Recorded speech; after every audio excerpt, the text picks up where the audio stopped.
Good evening, ladies and gentlemen, and welcome to Public School Stadium as we get set for tonight's contest with your Sikeston Bulldogs taking on the Poplar Bluff Mules. Sikeston comes in with a record of 1-1 on the season. The Bulldogs had a loss on the road last week up at Class 6 McClure North. And Poplar Bluff comes into action tonight with a record of 2-0 as Poplar Bluff has wins over Riverview Gardens and over Sumner on their schedule so far. Captains are coming to the center of the field right now. Coach Sievers for the Mules and Coach Gibbs shake hands out there. The four captains for the Bulldogs, number 11, Andrew Crumley. Number 36, Trent Elliott. Number 72, Tyreek Jamison. And number 77, David Rowland. The four captains for the Bulldogs out there right now. A couple of guys to watch for Poplar Bluff. Number 1, the senior Townsend, number 3, he'll play a little quarterback, a little slot receiver. Also, Josiah Kilgore, who is a junior. Those two guys are who I know the defensive coaches have kind of been paying attention to and working on all week long. Those are a couple of guys you got to know where Kilgore is on the field at all times. He'll line up under, well, not under center, but he'll line up in the shotgun as your quarterback quite a bit. And when he does that, you better look for him to run a lot and to run around the field. You got to keep an eye on him. And then your receiver, your man in motion, Townsend, number 1, he'll be a key for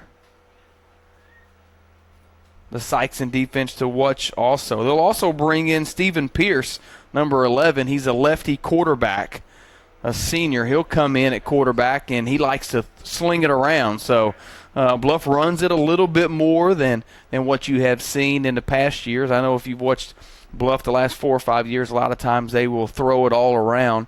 But this year is a little more run-oriented squad for the Mules. So you'll see a little bit of that more here tonight. Officials for tonight's game: back judge Brian Cato, line judge Kelly Brown, linesman Rob Turner, umpire Eric Lambert, and referee Laney Cortemilia. So after this coin flip, I know they're going to do a little moment of silence for Mr. Tom Hoover. He was a big pillar in the community for Poplar Bluff. They're going to have a moment of silence and talk a little bit about him. So we will honor that moment of silence right here also. Tom Hoover, a lifelong Mule, died Thursday. An All-American basketball player and 3-time All-State golfer. Mr. Hoover was a teacher, coach, administrator, and historian over the past 50-plus years. The SEMO Conference Basketball Lifetime Achievement Award is named in his as an administrator and official. The Mules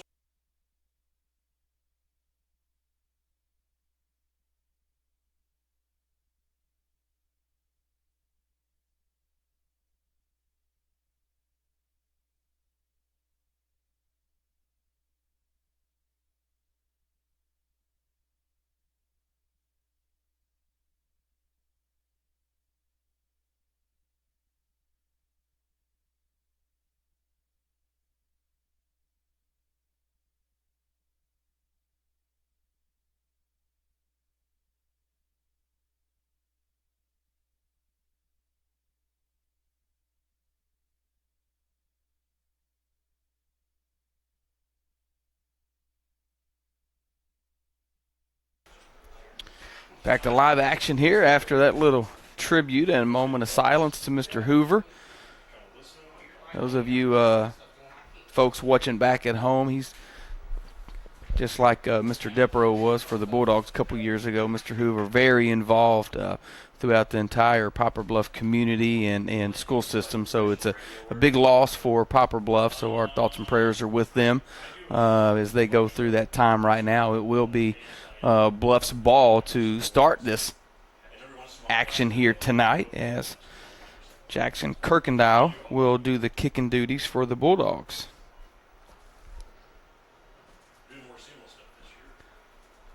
Back deep for Poplar Bluff, number 1, Townsend, number 3, Kilgore, and number 17, Quentin Bell. Those are the 3 guys back deep for the Mules, as Kirkendall looking for the kicking tee. Guess it's not out there, so he's got to come back over and get it as we get set. This is the first conference game for both of these squads.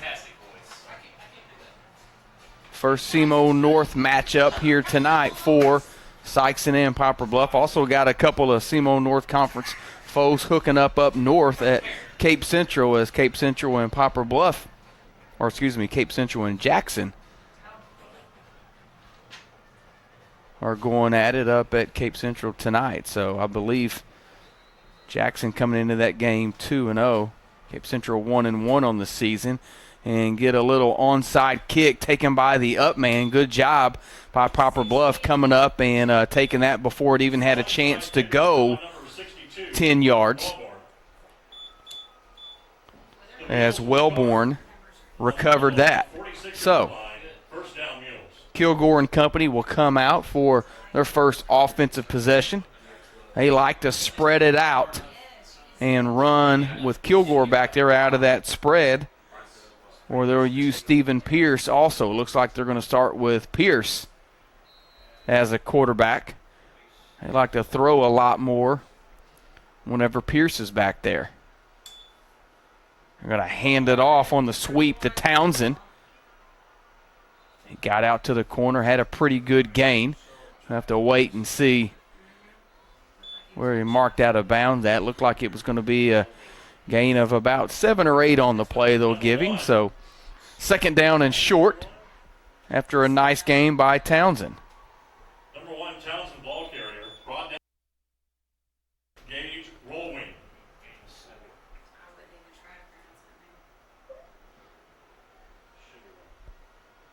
In the shotgun, looking over to his right, pass complete over there to Quentin Bell. I think it was Blanchfield over on the stop on the far sideline. Number 17, Quentin Bell, the receiver.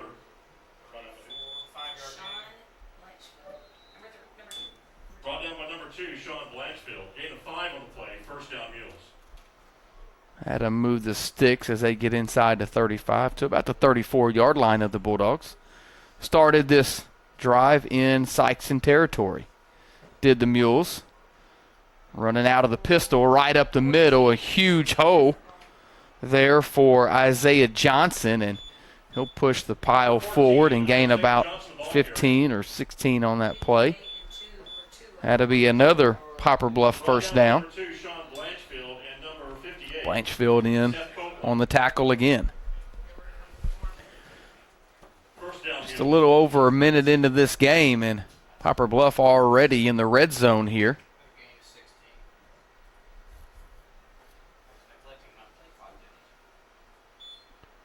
Back to pass over on the right side, and pass dropped. Bell was right there. Hit him perfect, did Pierce, but Bell just couldn't bring in the reception. So that incomplete pass will ring up a second down and 10. You couldn't make it out here tonight. Glad you're watching on the Sikeston Public School YouTube channel, or at home in the comfort, watching it on the local charter station. Going to run right up the middle by Johnson. He gets a good gain down close to the 10-yard line. They'll mark it right on the 10, so a gain of 8 we'll call it. They had to bring up a third down and 2, and you know they're probably in 2-down territory this deep. Bulldogs trying to keep them out of the end zone. Need a turnover or something good here to happen for the red and the black. There's no middle ground. Where are you? I'm up here by the reserve section. Where are you? I'm right underneath the scoreboard. Look to your left. Back to pass, flushed out of the pocket. Now he's going to tuck it. And it looks like he will have enough for the first down. Like Gain of 4. big David Rowland in there on the tackle. Oh, I'm sorry.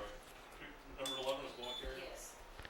Number 11, Stephen Rowland Pierce, comes ball in, carrier, one of touchdown the by number defensive 27, leaders. David Rowland. He's got 10 tackles on the season coming into tonight. 4 on the play. Does Rowland. First and goal from the He Sikeston starts 6. both ways on the offensive line and the defensive line. So first and go, ball spotted on the 6-yard line for Poplar Bluff.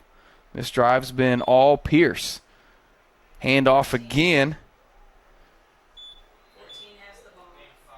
Johnson's going to get it all the way down inside the 2 to about the 1-yard line. Johnson gained a 5 on the play. So it's going to be second down and go now from the 1 as Tackled by number 1. Bluff looking to put a score up early here in this first quarter. 58, Seth Copeland. There's that signer going off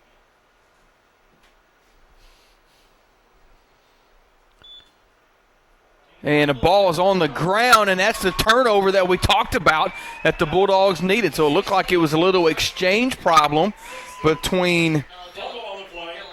Pierce and Bell, Ball recovered by number 60, Dylan Elliott. and the Bulldogs were able to pounce Ball will be on that caught loose at the ball. line. First down, Bulldogs. So the Bulldogs will come out for their first offensive possession. Did he fix those graphics? Those bone graphics? Weren't they a little squirrely the first game? You may not ever let them play long. Gage and company come out. He told me that they would be. Ball at their own 7-yard line. Yeah. Ransom was your man in motion. It's going to be a play-action pass rolling out to his right, and he's going to hit the receiver for a completion. Just like they drew it up, Andrew Crumley went through the first receiver's hands, and Crumley was right there for the reception. Good job by Crumley staying in there on that. He was not the original intended receiver, was Crumley. He was overthrown from the underneath Gage rolling. receiver, but nonetheless, it's a completion as they get across the 28-yard pass. 30 to the 35. Flag on the play. I didn't see the flag. I did not. Apparently there's a flag on the play. I did not see it. Down here at the 5. I didn't see it either. Okay, so it'll be half the distance to go. It'll be So they're going to say it's a penalty against the Bulldogs. So they already had it down here marking it off. Coach Gibbs was asking for an explanation. I didn't see if it was a motion penalty. did this. So they're calling motion against the Bulldogs, so off or not. Motion against the Bulldogs. Well, I didn't see anything there. I mean, Ransom went in motion and reset, and I'm not sure what happened, but it was the near judge that threw that flag. Nonetheless, that's a big, costly penalty. The Bulldogs had a first down all the way out to the 35-yard line. Now Gage is going to take this snap from his own end zone. Hands it off right up the middle to Kirkendall. He pushes forward all the way up to the 10. Bluff says they have it, and officials say no. It's Sikeston ball.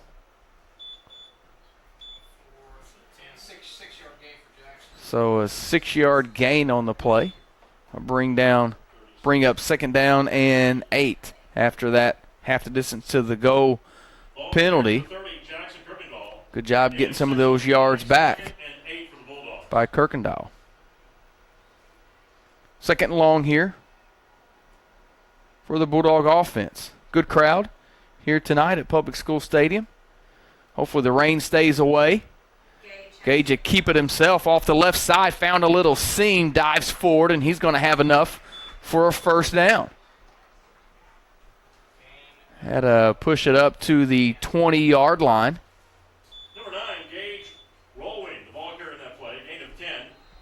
And that's Gain of another 10 on the ball. play by First Gage. down. Gage actually the leading rusher for the Bulldogs coming in. He's got a touchdown and 82 yards on the ground through the first 2 games. Little outlet pass out to Ricky Scott, and that was a little behind him. Ricky tried to come back and get that, but it was behind him, so That number 14. pass is going to fall incomplete. Going to bring up second down and 10. Second and 10 from Sikeston's 20.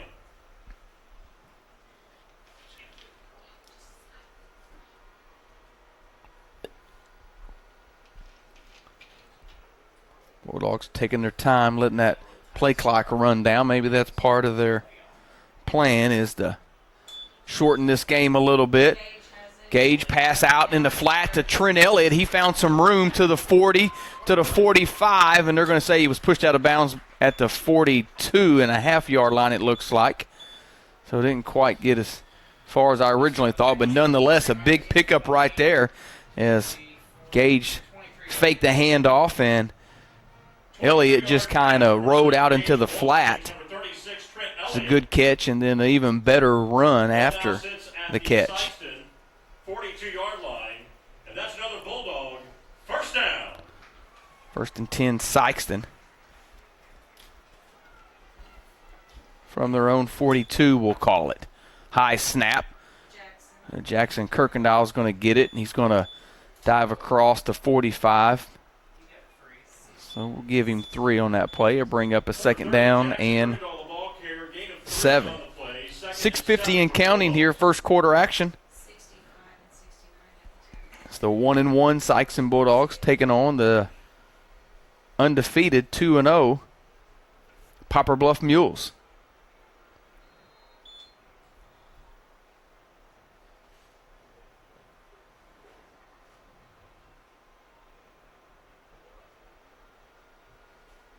Bulldogs spread it out a little on this play. Gage over to Ricky. Again, thrown behind him just a little bit, but a good job by Ricky coming back to get it. It's going to be a short gain, as coming back and securing that catch was not able to get any yards after the catch. So we'll mark him down at the 48. 3rd and 4 now for the Bulldogs. 3rd and 4 after another 3-yard gain. So a 3rd and manageable here for Sikeston, just short of midfield.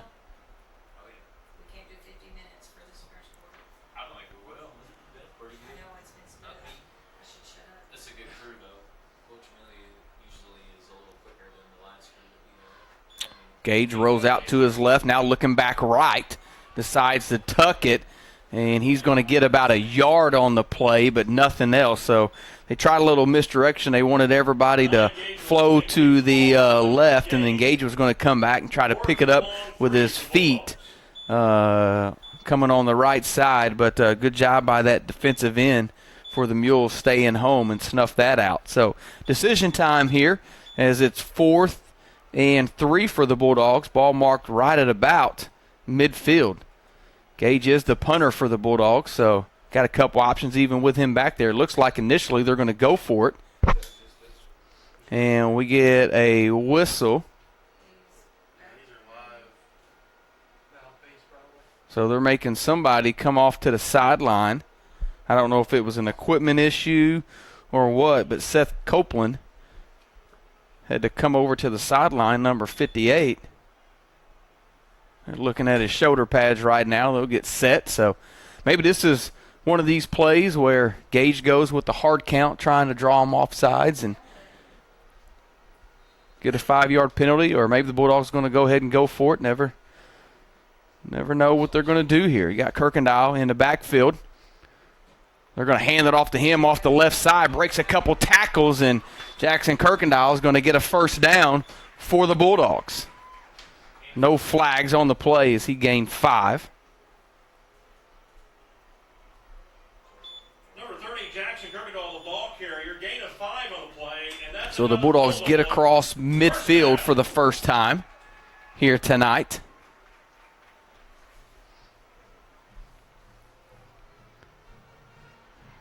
They set up shop. First down and 10 from the 46 of Poplar Bluff.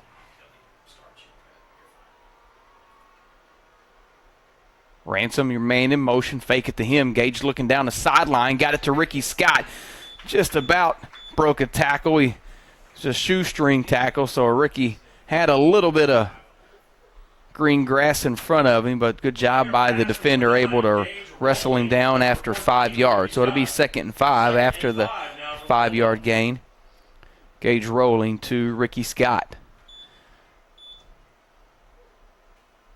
Ricky was not available last week as the Bulldogs traveled up to McClure North and lost a heartbreaker on the road to a Class 6 school, 7-0. Sikeston's thrown to him a couple of times on this drive already, trying to get the senior back in the flow. Kirkendall's going to bounce it outside. Gets to the 35, to the 30, and inside the 30.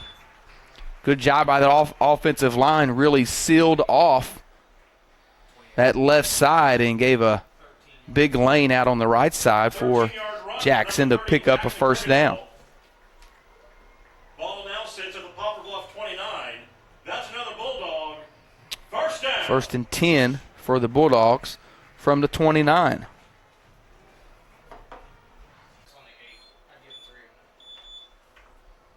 3. 3-yard run from number 30, Jackson Kirkendall. Second down after the run. Gage comes over to the sideline. Gets a play. He'll come back. We lost the streak for just a few minutes. It's back now. You just want to say something about issues. Gage looking out to his left. Flushed out. Now he's going to tuck it and try to run. Cuts it back inside. Dove in, and he does get in. So an 8-yard touchdown run from Gage Rolling as he rode out to his left. Looked like he was going to pass it, then decided to tuck it. Just found a little seam and was able to squirt in for the 8-yard TD run.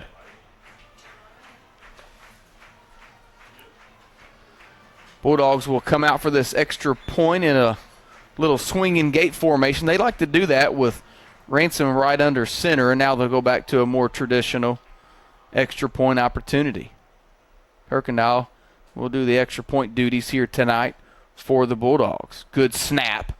Kick is up, and it is good. So with 2:14 left in the first quarter, Bulldogs 7, Mules 0.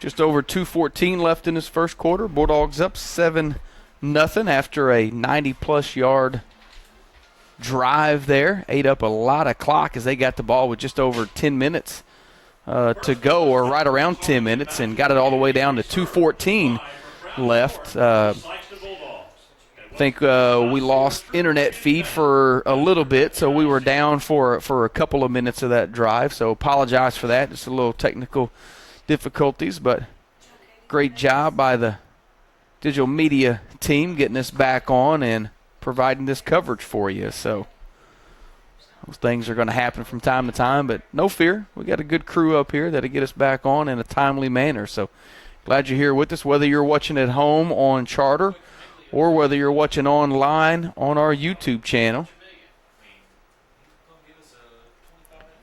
Good crowd here tonight. It was originally supposed to be Mom's Night and then Little League Night, but the threat of weather earlier today, they had to make a call earlier in the day about that, so they went ahead and canceled Mom's Night, rescheduled that for a game at a later date. So we have Mom's Night. I believe it was the first game in October, sometime around there is when I thought I saw it rescheduled for. So a little pooch kick, taking about the 22. And he's going to be taken down. They're going to mark him, it looks like, at about the 29-yard line, roughly. That's where the line judge is coming in. So that's where Bluff will take over for their second possession. Kirkendall brought down by number 22, Quincy Nelson. 5-yard return. 5-yard return. Poplar Bluff will start this series on their own 29-yard line. So let's see. Looks like Bluff is going to go ahead and trot out Stephen Pierce at quarterback. They've been, in games past, they've been using Kilgore, number 3, and Pierce, been using both of them. But we have just strictly seen Pierce, at least in the first drive, and then right here to start this second drive for the Mules. Pierce is more of a throwing threat as he's looking down the sideline. Nothing there, and it's going to fall incomplete. Good coverage on the far side. That was Blanchfield over on the coverage. Sean Blanchfield. Incomplete pass will bring up second down and 10.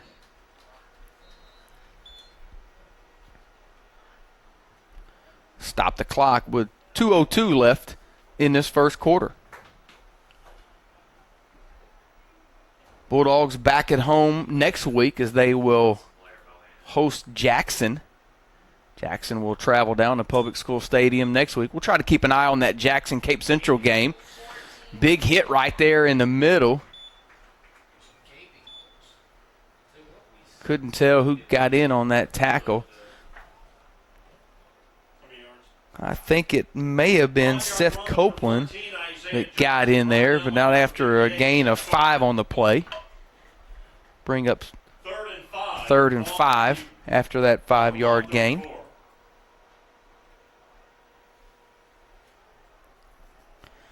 Jackson up 14-0 on Cape Central with 4 minutes left in the first quarter. He's going to keep it and try to pick up the first down with his feet. He's going to be stopped short. Looks like he's going to be about 3 yards short, so that'll bring up 4th down.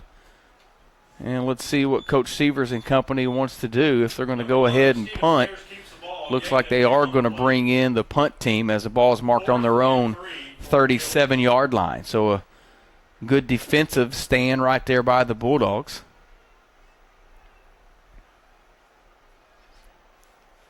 Looks like Pierce is also the punter, so you may want to keep an eye on that later in the game with being the quarterback and the punter. Angled it over to the sideline. Took a pretty good bounce. I thought it hit a Poplar Bluff player on the far side initially. Looks like they are going to go ahead and mark it at about the 30 where it initially hit him at. So that's where the Bulldogs will take over for their second possession of the night. 34-yard punt. Sikeston will begin this series on their own 30-yard line. 34 ticks left in this first quarter. Bulldogs with the possession and the lead.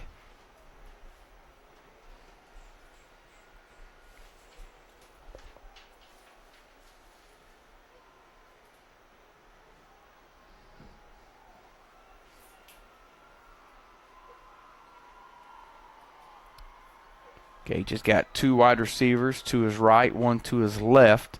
Kirkendall in the backfield with him. They'll hand it off to Jackson off the right side. Flag comes in immediately. Wasn't much of a gain on the play, but we'll see what the flag is going to be. There's going to be a hold. So that'll back it up 10 yards on the call.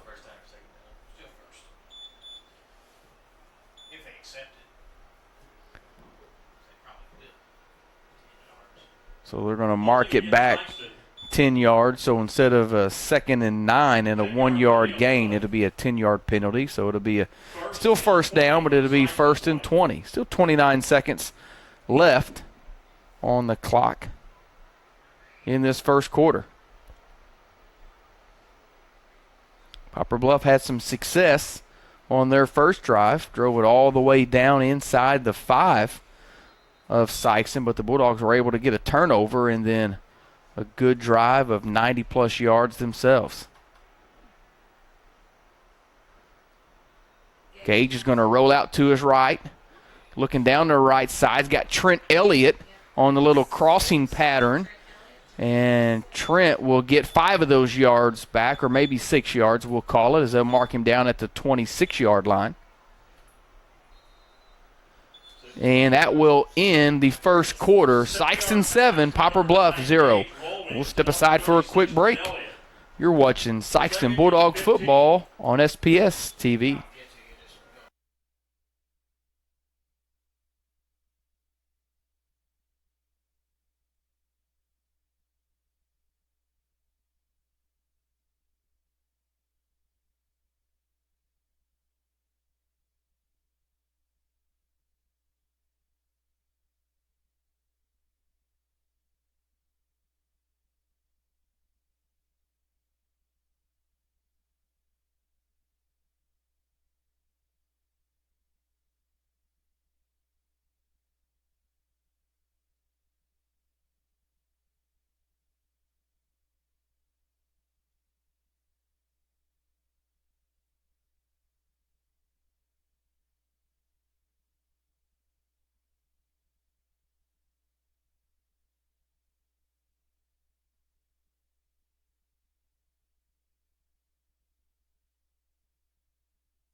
Back to start in the second quarter. Bar marked at the 26-yard line of the Bulldogs.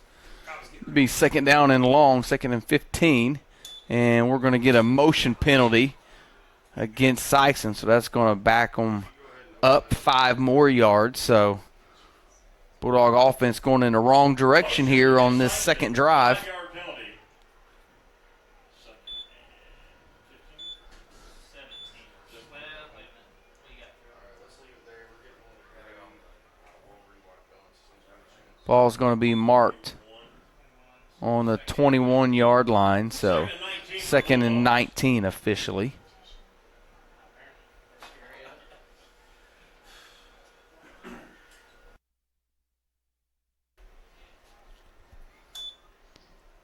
Gage is going to keep it himself. He's got a little room out here to his left. Gets a block from Crumley.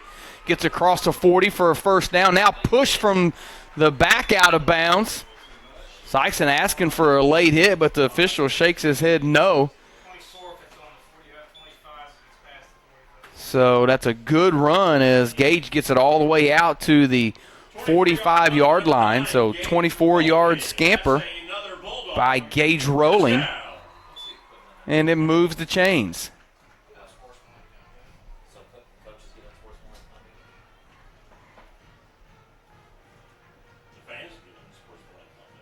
Really? You throw stuff on the field. What's to stop, like, let's just say a Poplar Bluff fan dressing up in red coming over here? So a fresh set of downs here for Rolling and company. Gage will roll out to his right, looking out in the flat. Had Ricky Scott open, but he bounced it into him. Ball will fall incomplete. 2nd down and 10 after the incompletion.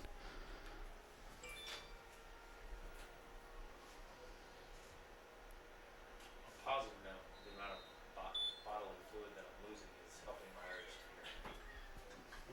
It's the best.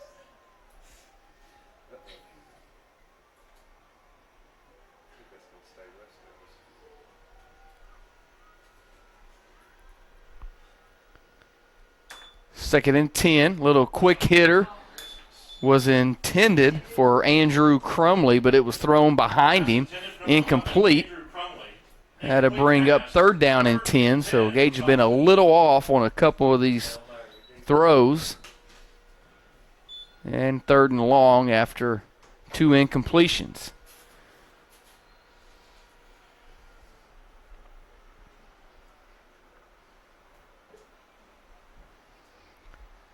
Play clock down to 10 seconds as Gage brings a play in from the sideline. So Bulldogs really using all of the 25-second clock here inside 1. Barely got it off. And they're going to get offsides on Poplar Bluff.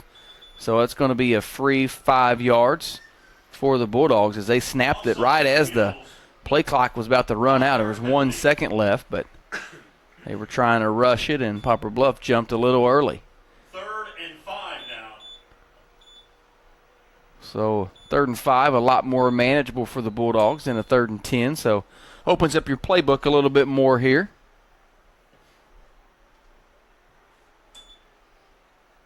Early second quarter action, Sikeston leads 7-0. Ransom, your man in motion, are going to give it to Kirkendall. He was met in the backfield, broke a couple of tackles, still moving forward. So it looked like he was going to lose a couple of yards, but he at least got back to the line of scrimmage, maybe even gained 1. Ball carrier number 30, Jackson Kirkendall. No gain on the play.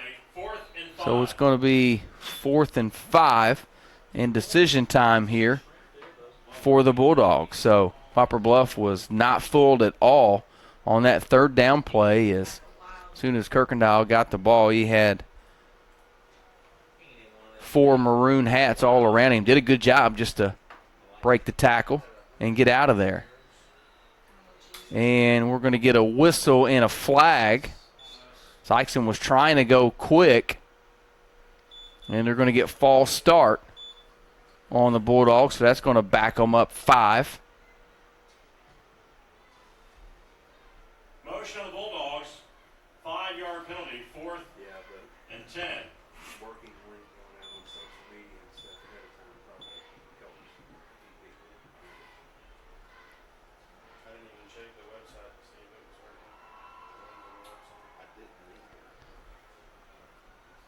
So back in your own territory now, the ball marked just shy of the 46-yard line. So maybe from your own territory, this changes it a little bit. Maybe you bring in your punt team. Poplar Bluff still up here playing defense right now. They haven't dropped anybody back deep. Now they look over the sideline, and the coach says, yeah, go ahead and drop back. So Townsend's going to drop back.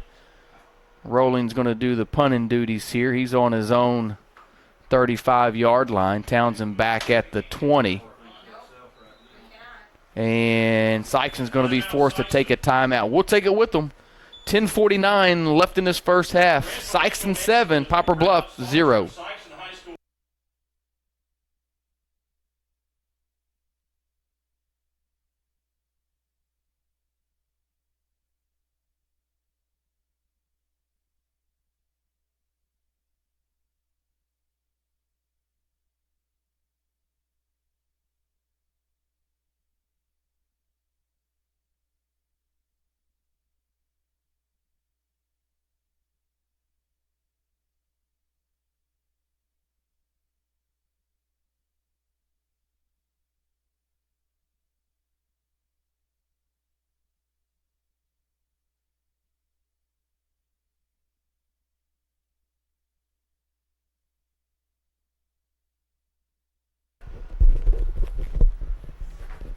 Bulldogs were forced to burn their first timeout in this punting situation. I think they were late getting some personnel on, and Coach Gibbs and company wanted to make sure that they had everybody in there. Good snap. It's a high, short kick by Gage. Takes a bounce at the 30, and that's where it will be down by Sam Drury right at the 30-yard line.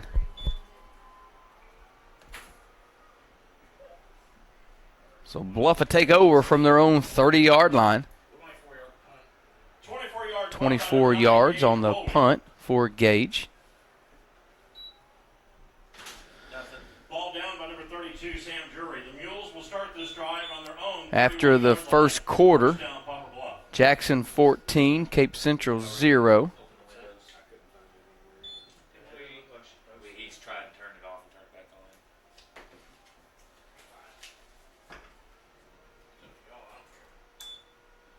Number 3 has the ball. Handoff on a little sweep coming around the right side. And that was going to be Kilgore on the carry. He's going to gain about 5 on the play, Will Kilgore. Gets it just across the 35, close to the 36-yard line. 2nd and 5 for the Mules. Starting to get a little toasty up here in the old press box. I can open the door.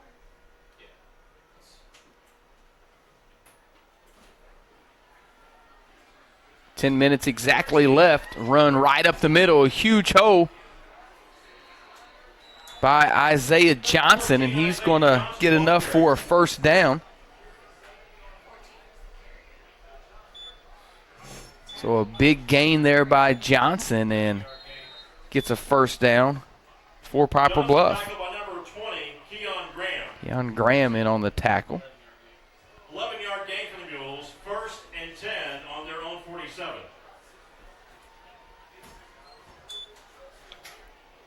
Pierce still in there at quarterback for Poplar Bluff. Hands it off right up the middle. And that was Townsend. Yeah, they're going to give him a very generous spot as he regained his balance and then started running backwards and got tackled. But they're going to give him forward progress and a gain of 1 on the play. And 9. Yeah, he started running backwards. Yeah, he's running backwards. That's what he'll be under that difference. Just giving up a lazy. Starting the game. This is what happened the other night. We got to work like. 2nd down and 9. Just over 9 minutes here left in this second quarter. Quarterback's going to keep it himself as Kilgore, first time in the quarterback position for Kilgore, and he went ahead and kept it himself, and the Bulldogs were ready for that as they snuffed that out. Loss of a yard on the play. Ball carrier number 3, Josiah Kilgore. Tackled by Minnie So he's going to lose 1. That's going to bring up 3rd down and 10.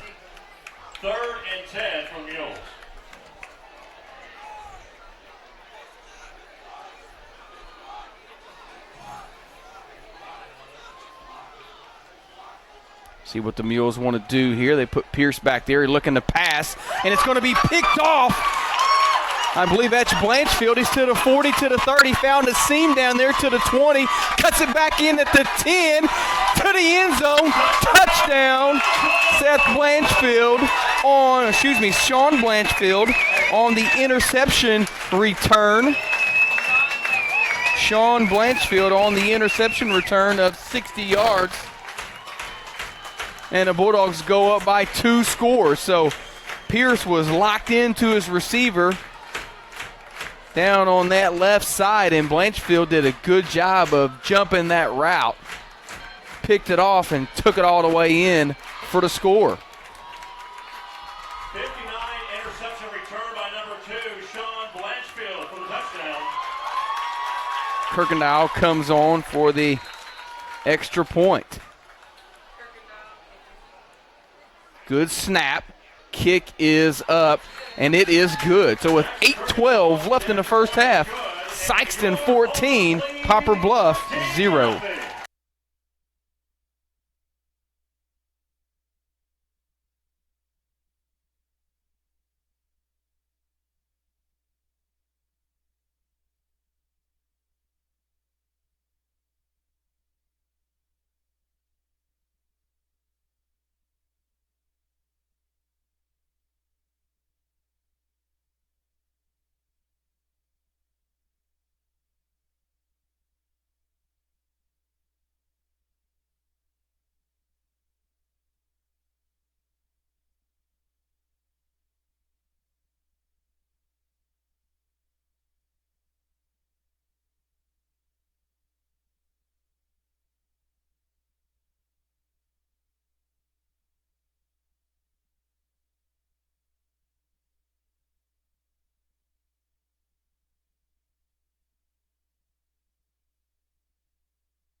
Townsend, Kilgore, and Bell back deep for the Mules. Sikeston has really yet to kick it deep. The 2 times they've kicked off, they tried an onside kick to open the game, and then they had a little pooch kick later. Let's see what they'll do. I think they want to keep it out of the hands of Townsend and Kilgore back there, along with Bell. There's 3 pretty good weapons back there for Poplar Bluff. And a little pooch kick right down the middle. It's going to be fall on right at the 26, as Bluff was a little late coming over. I think there was a little bit of communication between the 2 players. I think that Bell thought that Kilgore was going to get there, and nonetheless, Poplar Bluff start from their own 26-yard line. Just over 8 minutes left in this first half.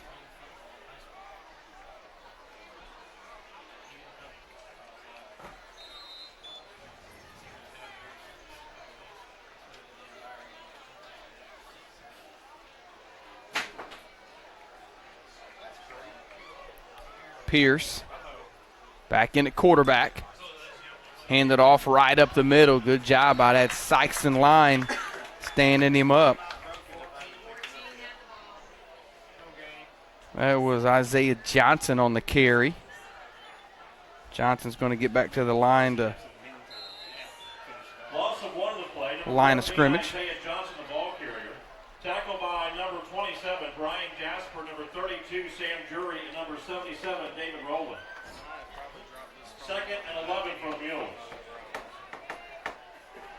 Well, that's the slickest cell phone I've ever had in my hands. That thing is like Pierce looking over in the flat. Found an open receiver, but again, good job by Sam Jury over there on the tackle. Andrew Crumley was out there also. Pass is going to be complete, but only gain of 1 on the play, so going to bring up 3rd down and long. 3rd and 9, we'll call it, after the 1-yard reception.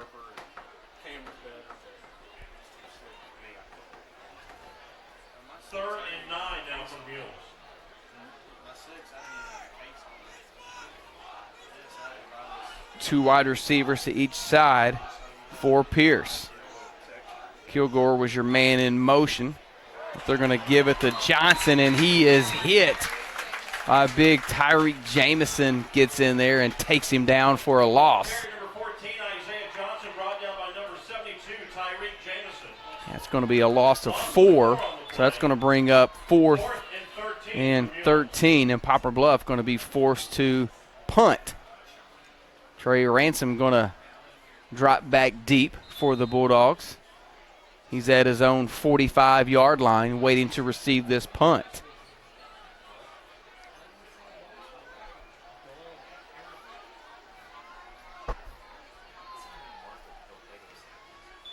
Good high kick, angled over towards the sideline.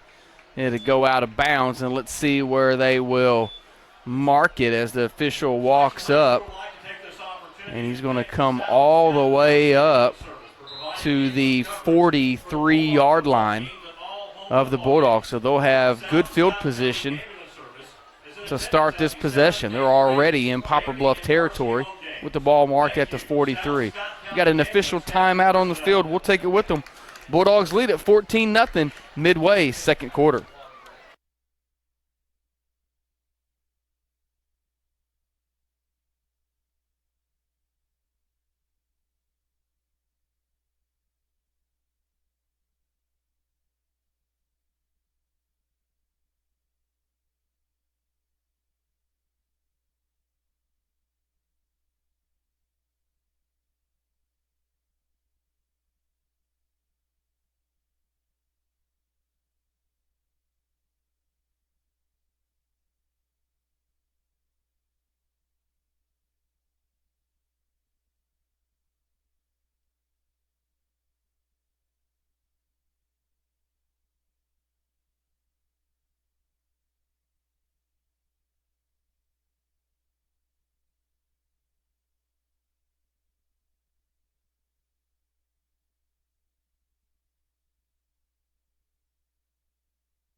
Roland and company will come back out for this possession. 6:01 left on the clock in this first half. Gage rolls out to his left, trying to decide whether to run or pass it. He's going to go ahead and tuck it, and he's hemmed out of bounds as he gets inside the 40 to about the 38-yard line. So a nice gain of about 6 or 7 on the play. We'll call it 6. It'll be second down and 4. After the game. 6-yard run, 2nd and 4 from Bulldogs.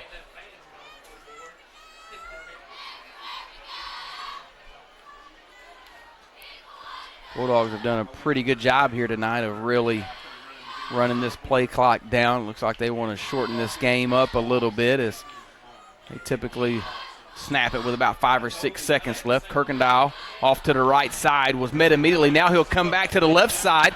Stiff arm, broke a tackle, gets inside the 20, threw a couple guys off of him, still moving his feet inside the 10 to the 5, and finally drugged down at the 3-yard line, and we get a flag at the end of the play.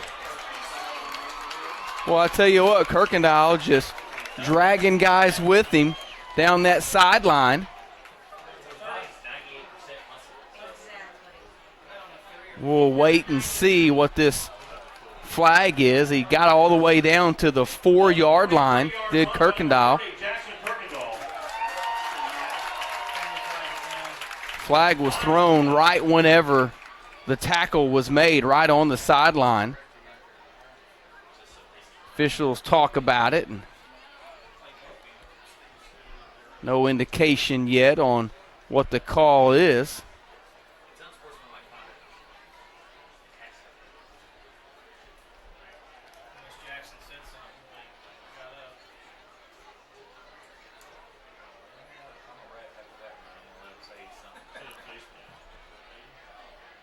Still talking about it, so no decision yet, no indication.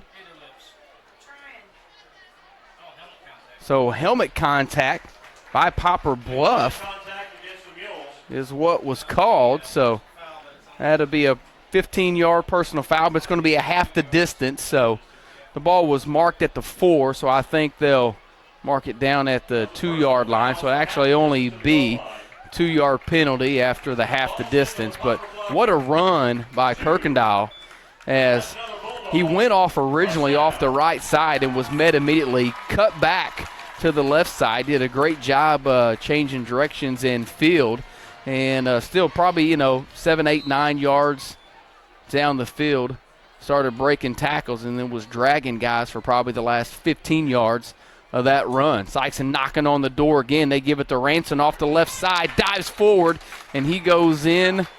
Looked like he got in for the score, but they're going to say he was short. I mean, it looked like half of his body was laying in the end zone, but nonetheless, they're going to say he did not get in. So it'll be second down and go, ball marked just short of the goal line.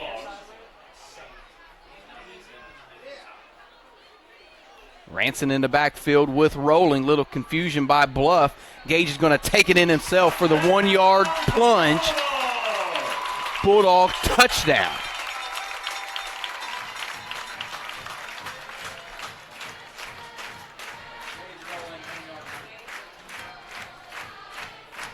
So another touchdown run on the year for the quarterback, Gage Rolling. Gage had 2 touchdowns coming into tonight, so that'll add to that total.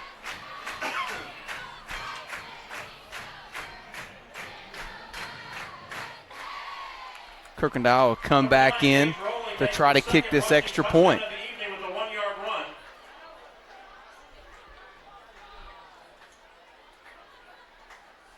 And it's a bad snap as it never got back to Gage. So extra point fails. So with 5 minutes left in the first half, Sikeston 20, Poplar Bluff 0.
Kirkendall come back on to kick off.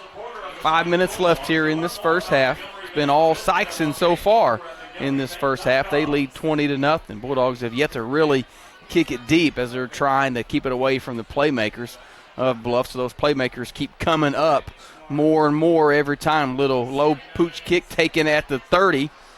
And he's going to be wrestled down at the 36-yard line. That was taken by Quentin Bell, one of the up men for Poplar Bluff. Number 17, Quentin Bell, the receiver on that play.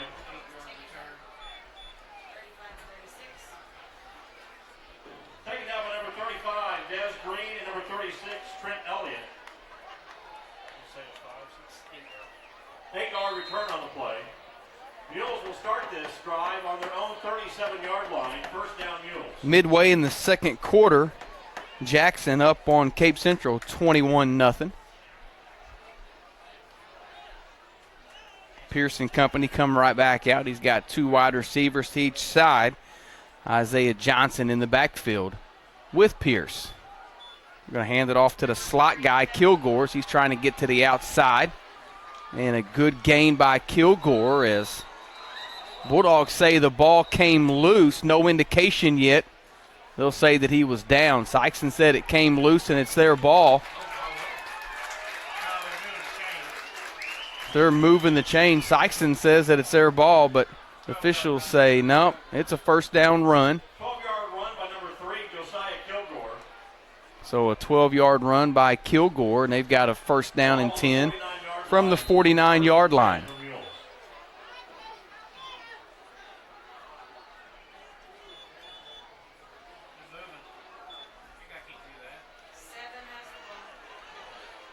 Completion to the far side. Nice run after the catch. Going to gain about 6 or 7 on the play. Going to bring up second down and 4. It was Thomas on the reception. Number 11, Stephen Pierce. Number 7, L.J. Thomas. Second and 4 from Mules.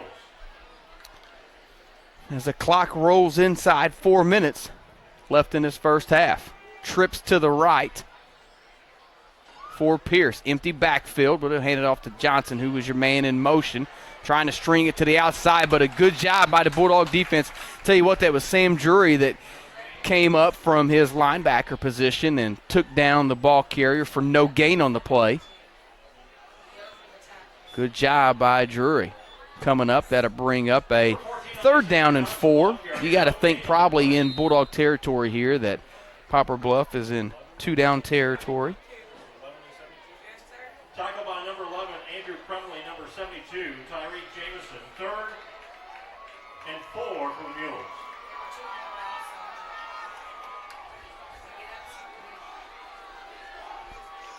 Pearson Company, big third down here.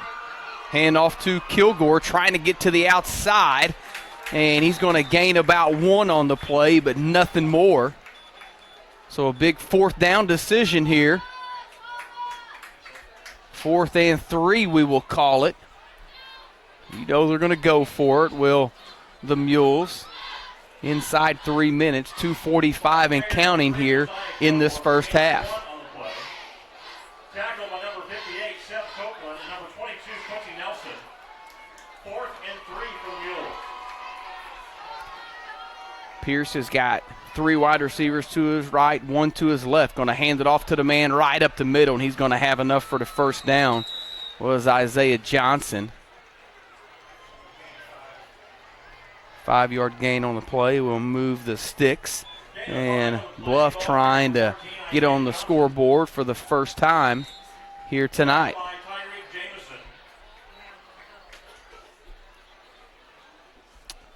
2:15 left on the clock as it continues to run. Ball marked on the 39-yard line of Poplar Bluff.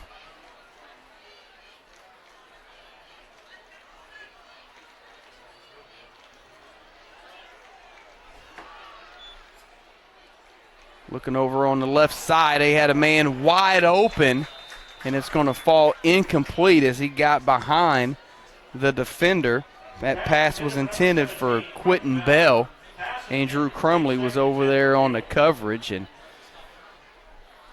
good thing that Pierce overthrew that a couple of yards, or that could have been 6 for the Mules. Nonetheless, second down and 10 after the incompletion.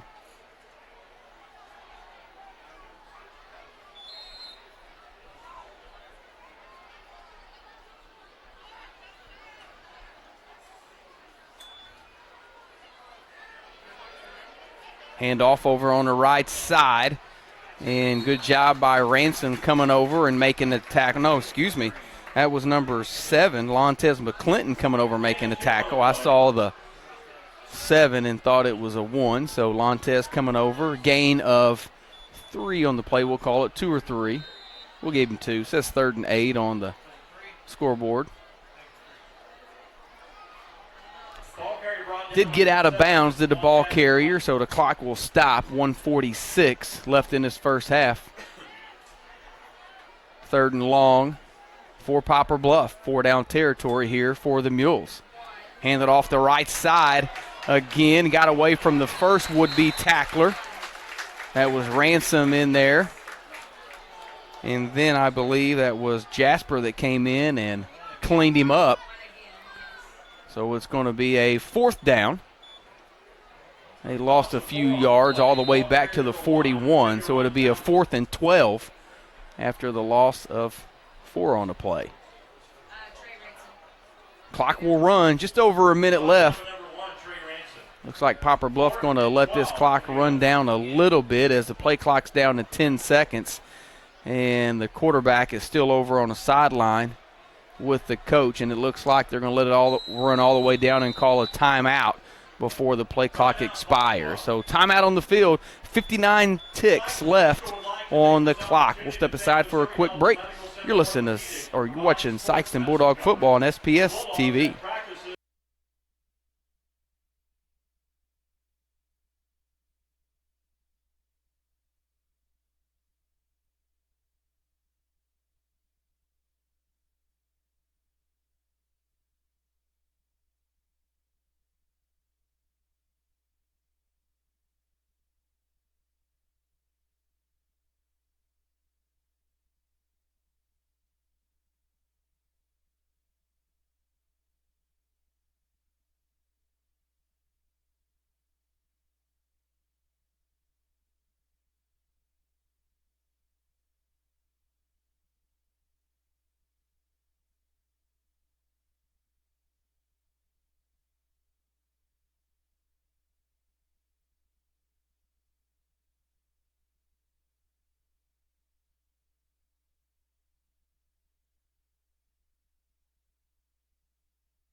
59 seconds left here in this first half.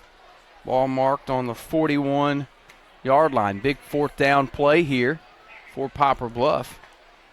Just got a message from former Sikeston coach Jay Eckert. He's back home watching the Bulldogs. Former Bulldog football coach and wrestling coach, and a good job by the defense wrapping up the quarterback as try to get away. Great pressure, and that quarterback sack is going to enable the Bulldogs to take over. Sikeston with 2 timeouts and 53 seconds left here in this first half. See what Coach Gibbs and company wants to do offensively. Not a lot of time left, and 47 yards to go as the ball marked on the 43-yard line of the Bulldogs. 57 yards. And the Bulldogs will take a timeout. We'll take it with them.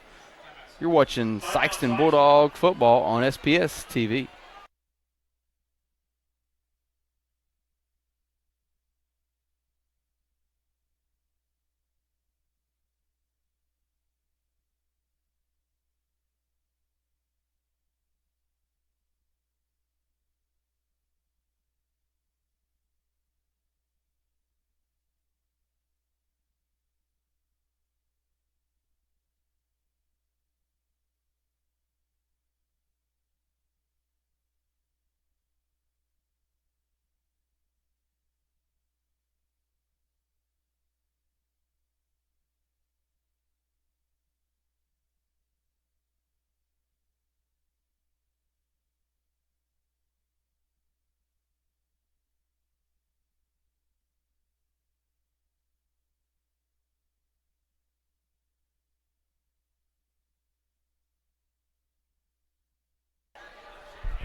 Looks like coming out of the timeout, the Bulldogs are going into a formation where they're going to be fine with letting this game get to halftime.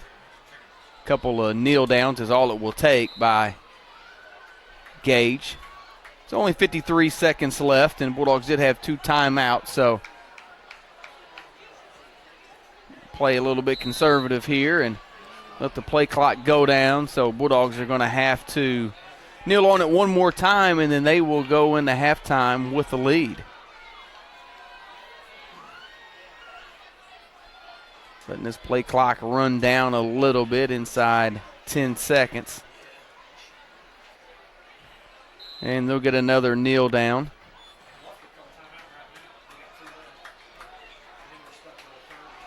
And they'll let the the game clock go down to 10 seconds, and it'll run on down. The Bulldogs head to the locker room along with the Mules.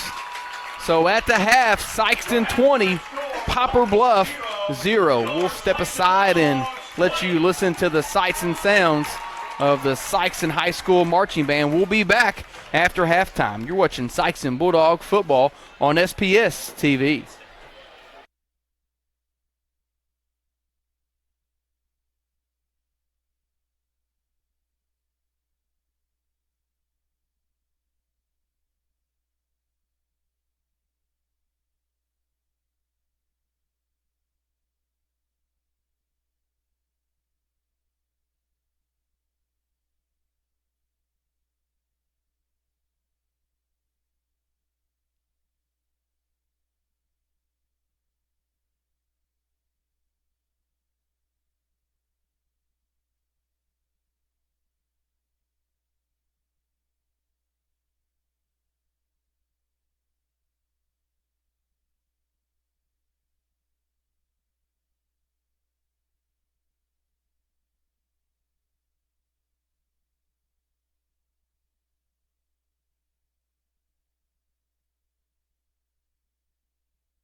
Back at the half, let's run through some first half statistic for your Sikeston Bulldogs. Gage Rowling in that first half was 4 of 7 for 38 total yards through the air.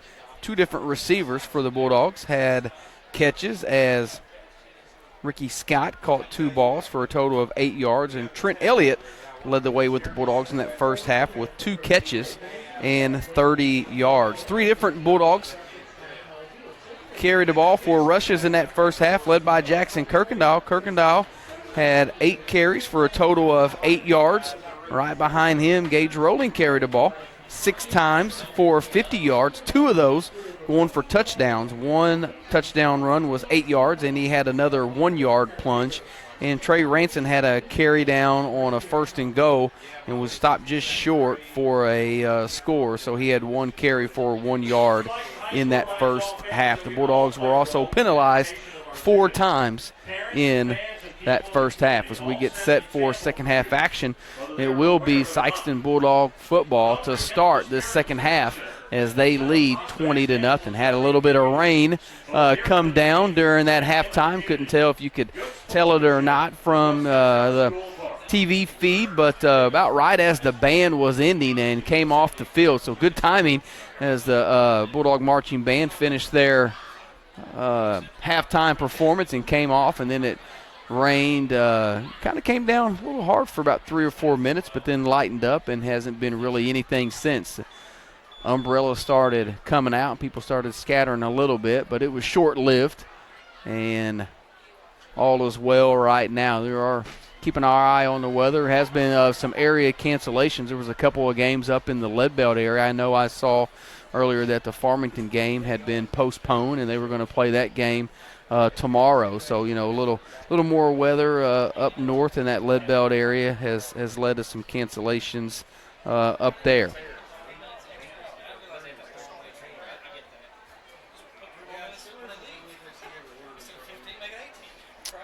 It'll be Poplar Bluff kicking off to Sikeston to start this second half. Some area scores.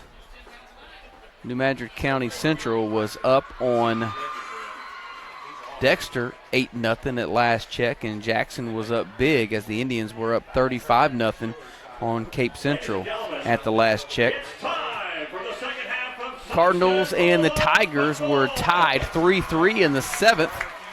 A few minutes ago, I hadn't looked in a little bit, but the last time I checked on the Cardinals, they were tied 3-3.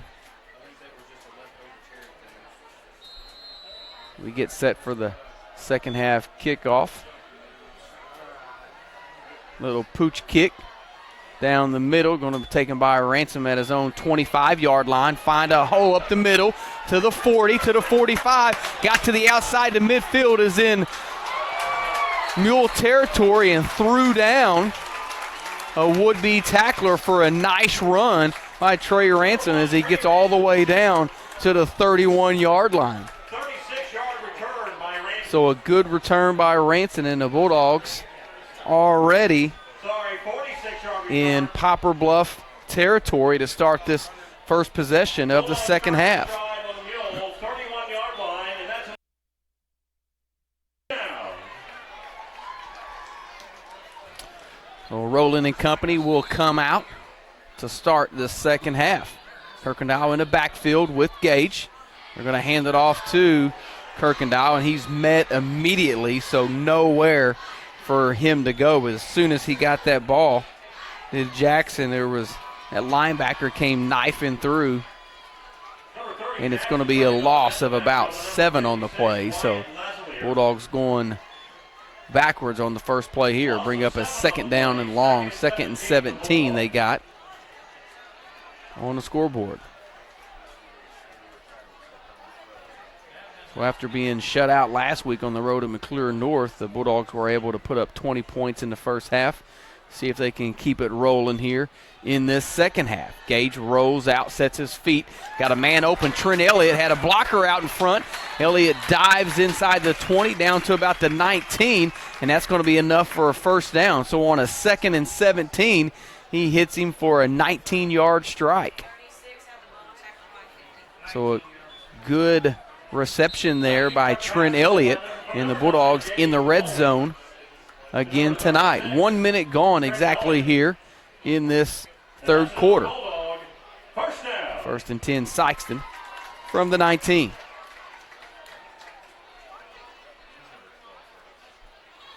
Gage rolls out to his right. Now looking back over the left, got Ricky Scott in the middle of the end zone, and Ricky hauls it in for a 19-yard touchdown strike for the Bulldogs. Gage rolling to Ricky Scott as they hook up for that 19-yard TD. So two big pass plays, two 19-yard pass plays back-to-back. The first one to Trent Elliott, second one to Ricky Scott for the TD strike. Sikeston missed an extra point earlier, so it looks like they will go ahead and go for two here with that missed extra point earlier. See what the Bulldogs want to do.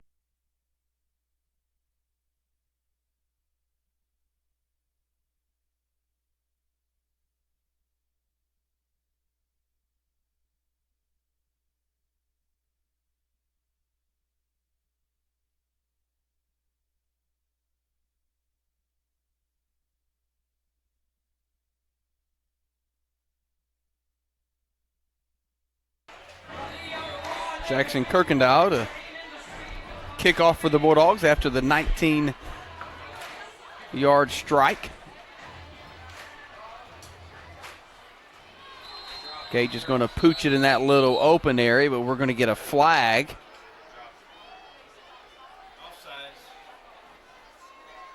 Going to be offsides against the Bulldogs, so that's going to back them up 5 yards.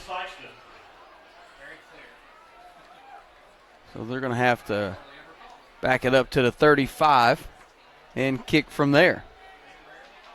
5-yard penalty, and Bulldogs will kick to the 35.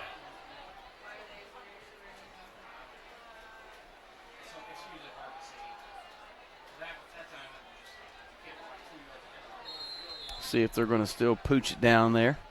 Maybe kick it deep. Kirkendall has yet to kick it deep in this game. They've kept everything low and short and on the ground. And he's going to angle that one towards the sideline, and it's going to go out of bounds. So that'll be back-to-back penalties.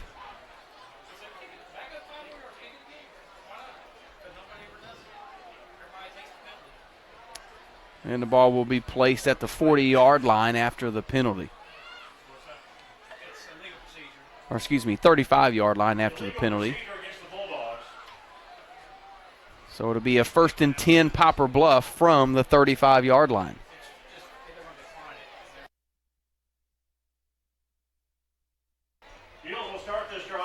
Glad you're here with us, watching, whether you're at home watching on Charter or you are online on the SPS YouTube channel.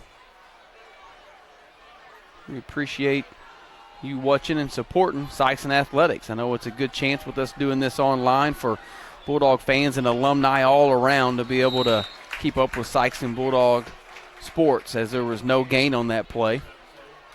We'll be on this YouTube channel all year long. We will televise all the home football games and the home basketball games on this YouTube channel, so make sure you bookmark this page if you are watching it online, and this is where we'll be each and every home game for football and basketball. Second down and 10 after the no gain, as Jasper was in on the tackle on that play before, and that pass was skipped in, incomplete. It'll be third down and 10 after the incomplete pass. So Sikeston defense trying to get a 3 and out right here.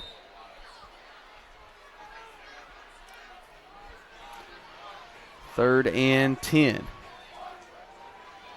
Crowd starts to make a little noise here at Public School Stadium on this third and long. Good student section here tonight. 90th year for the Sikeston Red Peppers, so congratulations to the Red Peppers.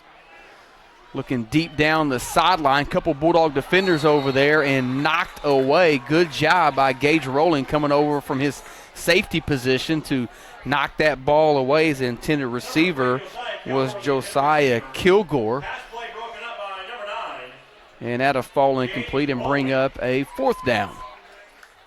And 10. Sam Drury. 4th and 10. And Poplar Bluff will be forced to punt on 4th and 10 from their own 40.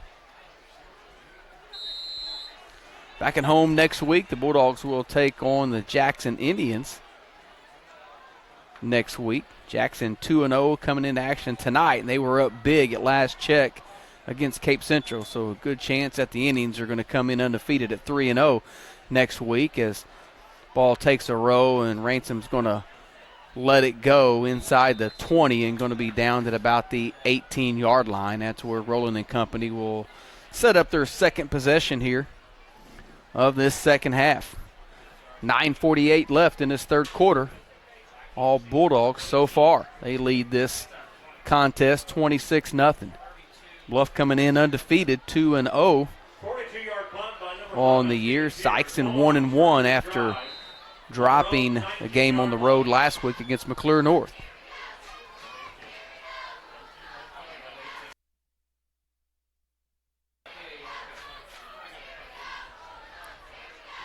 Two wide receivers each side. Kirkendall in the backfield with him. Gage handed off and nowhere for Kirkendall to go as his progress was stopped. Never did go down, did Kirkendall. Refused to go down, but progress was stopped, so whistle blown dead. Going to be another loss of about 3 or 4. Going to bring up 2nd and long after that negative play.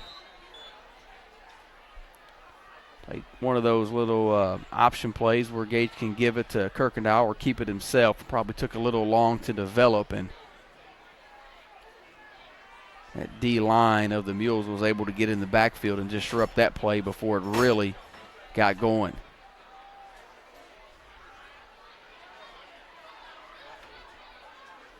Gage back to pass. Quick little hitter out to Ransom.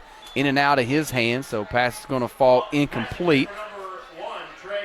And it'll be 3rd and long after the incompletion. Clock stops.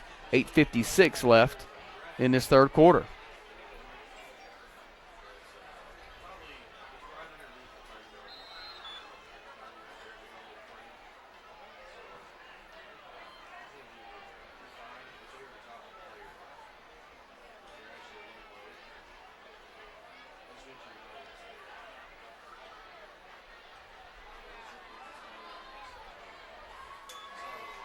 Gage rolls out. He's going to keep it himself.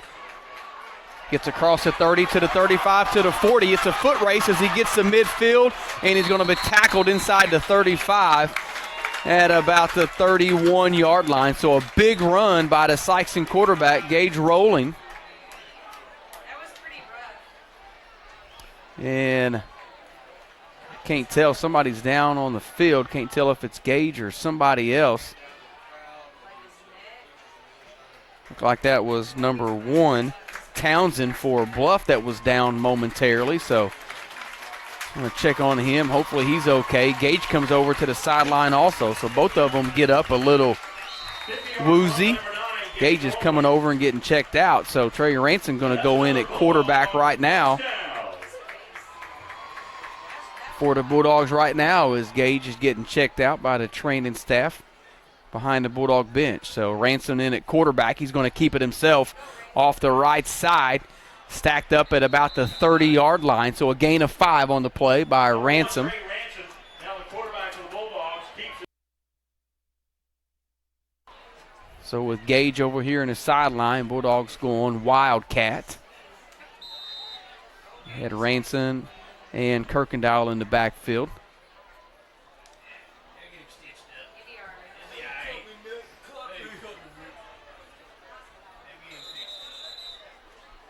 And we're going to get a timeout on the field as Poplar Bluff's going to take a timeout. We'll take it with them. 8:04 left in the third quarter. Sikeston 26, Poplar Bluff 0.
Second down and 5 for the Bulldogs coming out of the timeout. Trey Ransom still in there at quarterback, with Gage Rowling still getting tended to over here on the sideline. Ransom keeps it again off the right side, lowers his head, and needed 5 for the first down, and it's going to get 6. You had another Bulldog down momentarily. Looked like one of the linemen, but he's able to get up. I think that was big David Rowland that was a little slow getting up, but he gets up and he looks to be just fine.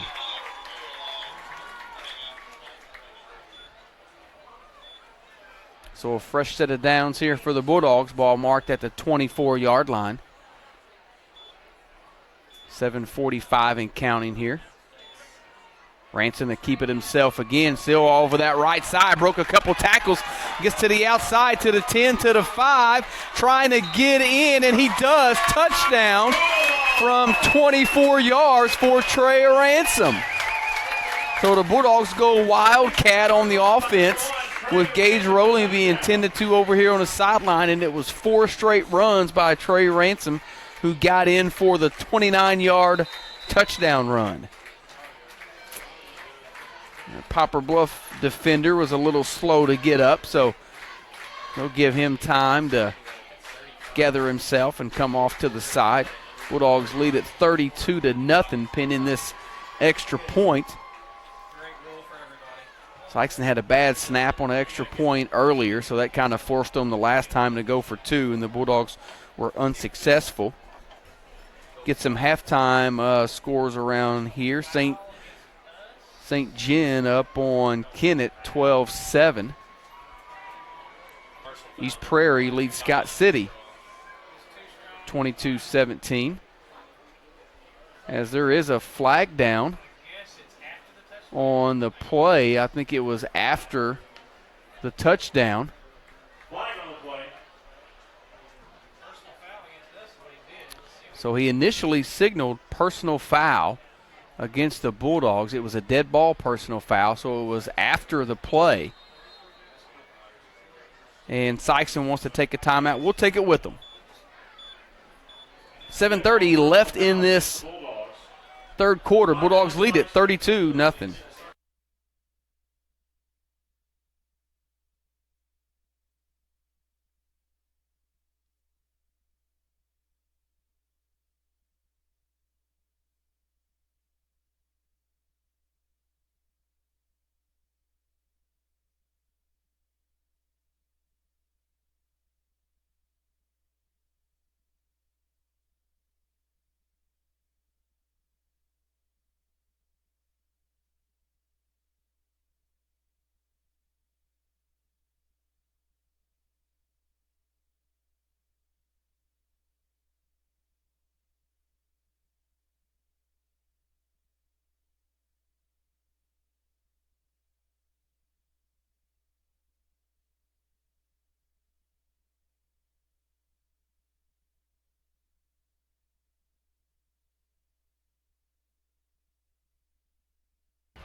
Bulldogs will go for 2 here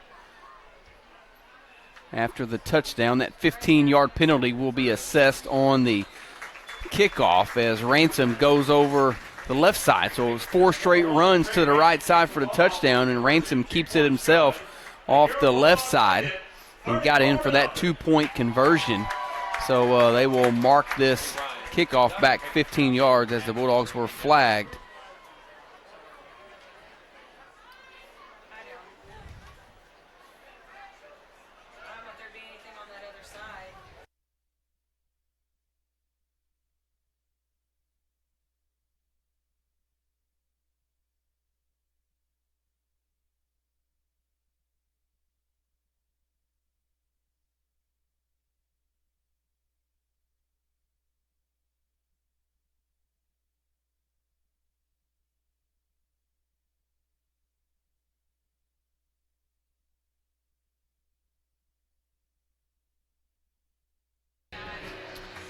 Perryville 10, Potosi 2, early third quarter action.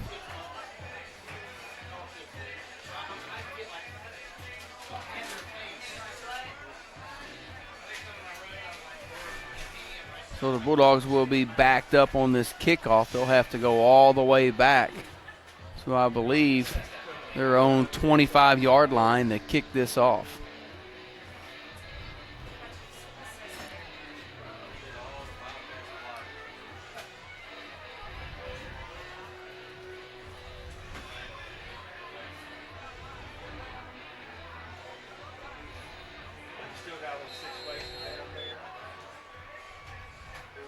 Kirkendall back in.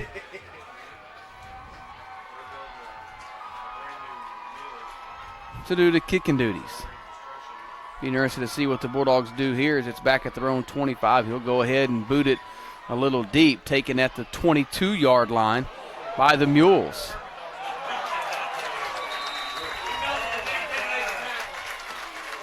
And a good job by Kirkendall getting down there, getting the tackle. And the Mules will start this possession from their own 35.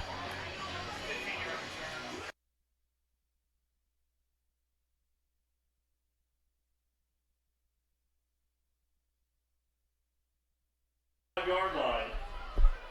First down, Poplar Bluff.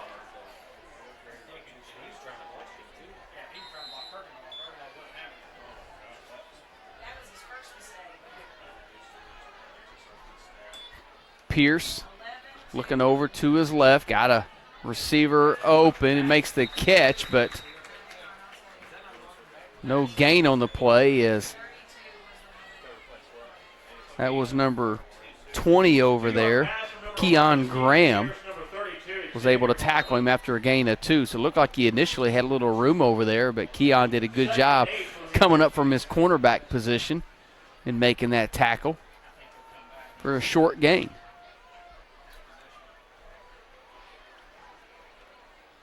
Bluff down big, looking to go exclusively through the air right here, and it's going to be overthrown for the intended receiver. Ball will fall incomplete, so it'll bring up third down and long, 3rd and 8 after the incompletion. 3rd and 8 for Poplar Bluff.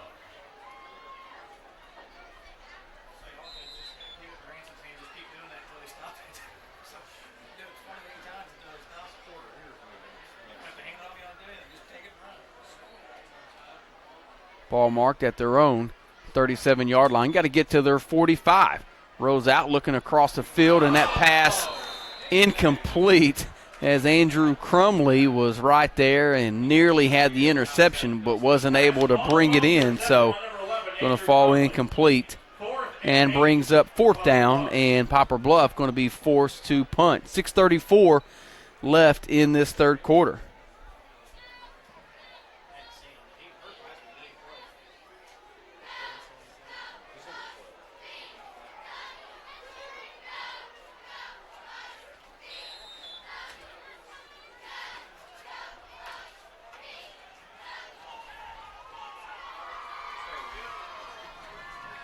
Trey Ransom back deep to receive this punt.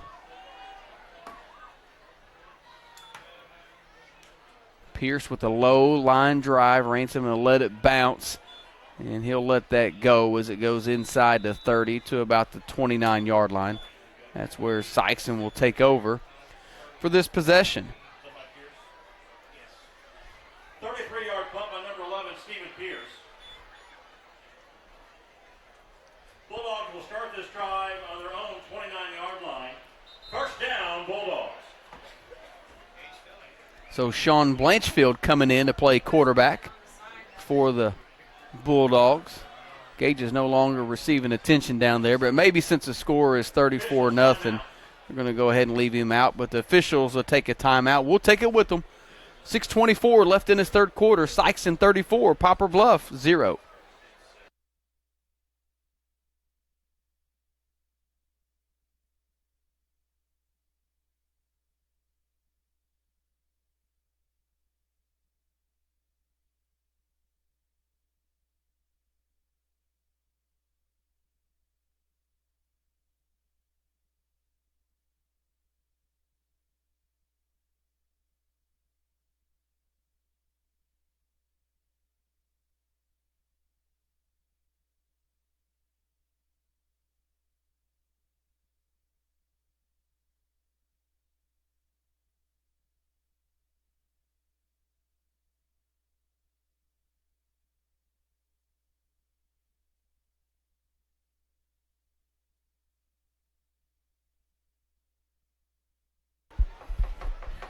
So the Bulldogs come back out for this possession, and Sean Blanchfield will be in at quarterback for Sikeston. Ransom, the man in motion, fake it to him. Blanchfield going to keep it. Coming to the near side. Got to the 35, to the 40, and Blanchfield in the open field. Going to cut it back in at the 30, and is finally going to be drugged down inside the 20 at the 18-yard line. So a big run by the senior backup quarterback, Sean Blanchfield. Blanchfield having a heck of a night here tonight as he brought one back on an interception return from 60 yards earlier to the house, and he threatened to take that one in for another touchdown.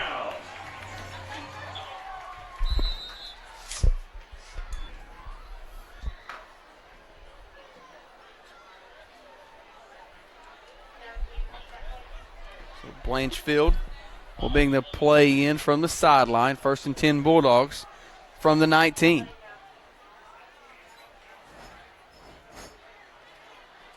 Hand it off right up the middle to Kirkendile. He gets inside the 15 to about the 14.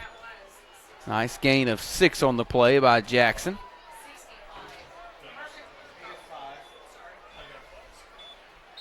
Five-yard pickup on number 30, Jackson Kirkendall. Brought down by number 65, Dylan Wells. 2nd and 5 for Bulldogs. 5:20 and counting here in this third quarter. If Sikeston can punch this in, the Bulldogs will start a running clock. Hand off to Kirkendall again off the right side. Gets a couple as he's going to be cut down at about the 11-yard line. He's got to get just inside the 10. Not quite to the 9, I don't think, but just inside the 10. And got a player down on the field, so the officials will take a quick timeout. Looks like that's Trey Ransom for the Bulldogs down on the field. So the training staff will have to come out and check on Ransom. So the officials will take a timeout. We'll take it with them. 4:54 left in this third quarter. Sikeston 34, Poplar Bluff 0. You're watching Sikeston Bulldog football on SPS TV.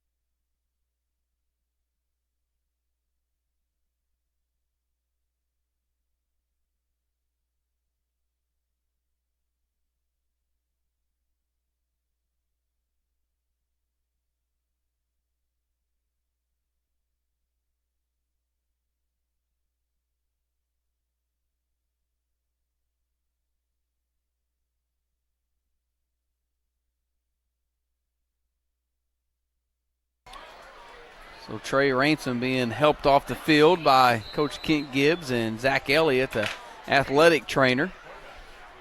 During that little bit of a delay, started raining a little bit and saw some umbrellas start to pop up as Kirkendall get this carry, and he'll dive inside the 10. Wasn't much there, and he was tripped up, but he was able to fall forward and get all the way down to about the 6-yard line. So it's enough for a first down, but they're going to get a flag on the play.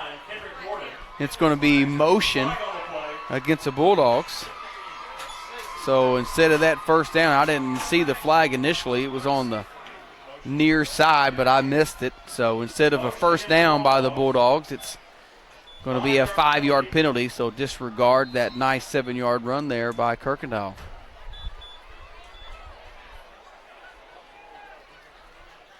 So I had to back them up to the 17-yard line. So they're down in 8. Blanchfield to keep it himself on the left side.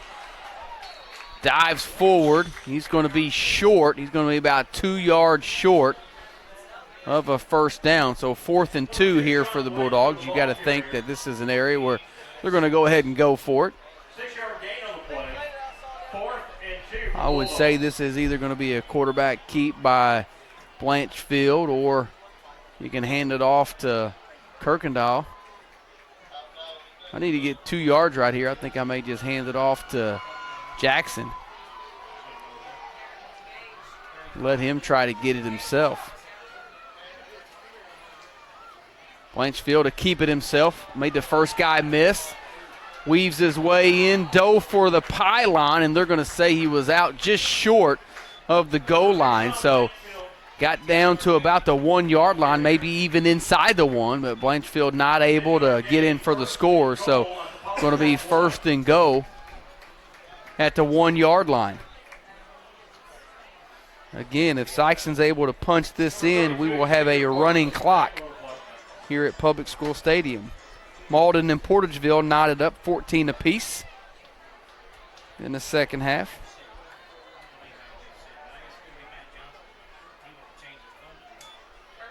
Kirkendall got in with the extra effort, but there is a flag on the play, so don't do anything too quick. So let's see who that's against, as Jackson got in, but they're going to call a hold against the Bulldogs.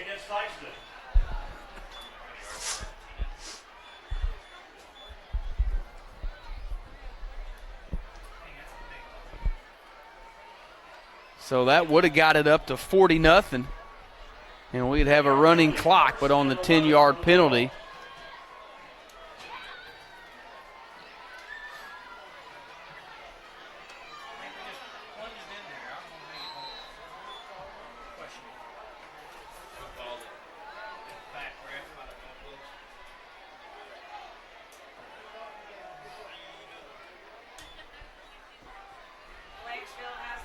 Blanchfield to keep it himself, dives inside the 10.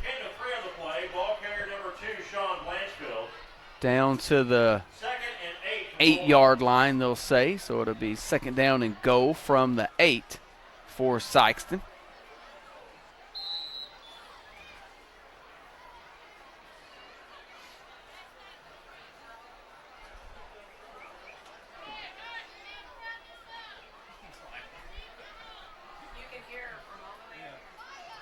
Blanchfield going to hand it off to Kirkendall off the right side. Not much there, but he does spin down to about the 6. So gain of 1, maybe 2 on the play.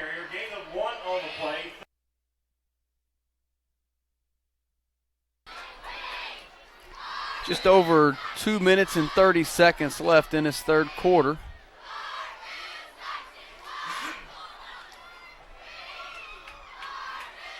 Going to be third and go Bulldogs. They'll mark it at the 7. 2 down territory, no doubt, here for the Bulldogs. Kirkendall off the left side. And he's going to be dropped for about a 2-yard loss on the play. Going to bring up fourth down and go.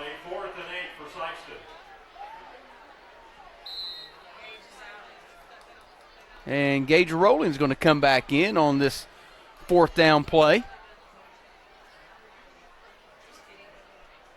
It looked like he was going to come back in, and now the coaching staff is, I don't know if they're calling him back over or they're going to let this play clock run down, and then they're going to call a timeout as it runs down. Coach standing right by the official, and he's going to let it go down to 1 second, and then he's going to take a timeout. So timeout on the field for the Bulldogs. They lead at 34-0, 1:28 left in this third quarter. You're watching Sikeston Bulldog football on SPS TV.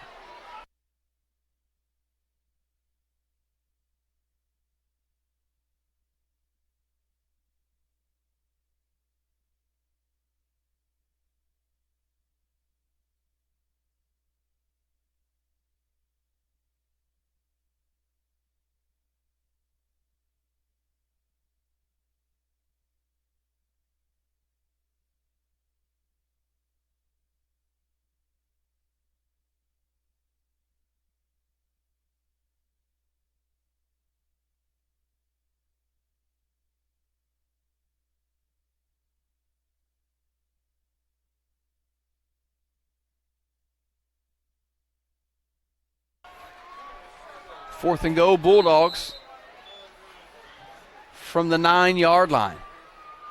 Gage Rowling is back in there at quarterback for Sikeston. Maybe look for a little fade pass to Ricky Scott. And that's exactly what they're going to do. Throw it up for grabs for Ricky. Made the one-handed catch, but he was out of bounds. So pass is going to fall incomplete, and the Bulldogs are going to turn it over on downs. Poplar Bluff will take over on downs on their own 8-yard line. So 1:22 left in this third quarter. Bulldogs lead at 34-0.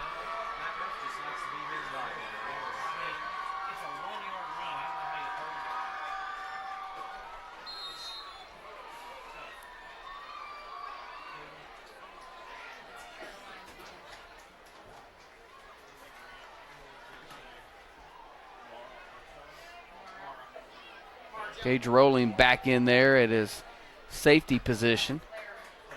So he must be fine. They got him back on the field as the rain continues to fall here at Public School Stadium. Sweep to the far side and nothing doing as we get another flag on the play. 82 have the ball. Ball carrier number 82, Chad Casey. Lontez McClinton in there on the stop. Tackled by number 7, Montez McClinton.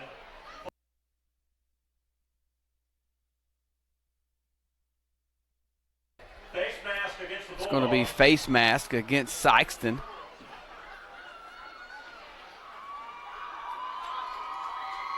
I didn't see an indication if it was a 5-yard face mask or a 15, but the way the Bulldogs are moving back, it looks like.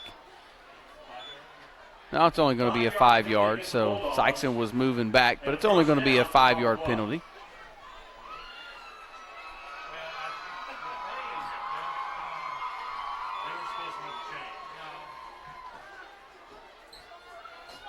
So I believe it's going to be 2nd and 5 after the 5-yard penalty. They still got first down there, so maybe it is still first down. Quarterback, keep, and not much doing as Andrew Crumley did a good job on this near side. As that was Kilgore on the carry for Bluff. So it'll be 2nd down and 1 after the 4-yard gain. 2nd and 2 for the Mules.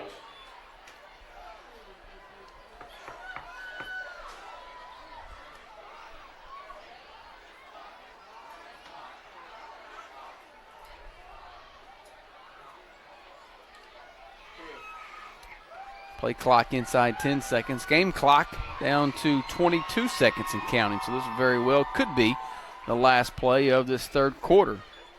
Kilgore going to keep it himself, trying to get over on the left side. Bulldogs doing a good job of stringing that play out, and he's going to lose a couple, but he does get out of bounds and stops the clock with 10 seconds left.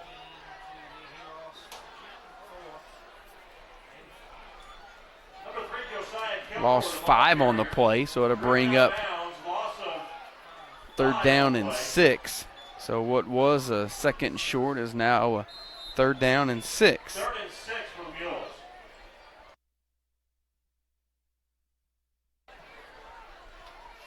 Ten seconds left in this third quarter. Been all Bulldogs in these first 3 quarters of this ball game.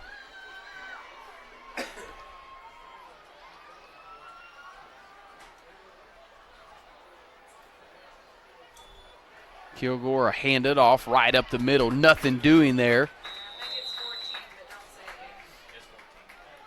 don't say it. As I think Tyreek Jamison and Lontez McClinton in there on the stop. And the horn sounds, and that'll bring us to the end of the third quarter. Sikeston leads at 34-0. You're watching Sikeston Bulldog football on SPS TV.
Back to start the fourth quarter. Lakin Kaminsky. It'll be a Bluff punt, high punt. Sikeston did not have anybody back, and it'll take a good Bulldog bounce and to be down at the 43-yard line of the Mules. Alyssa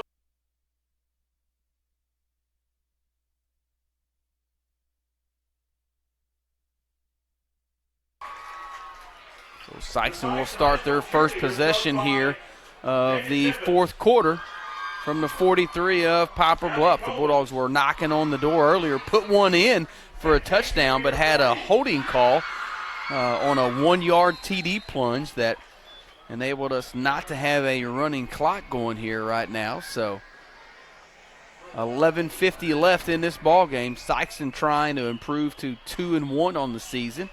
They can get to victory, and this will be the first loss of the season for Bluff if Sikeston can get the W. Jackson Kirkendall off the left side.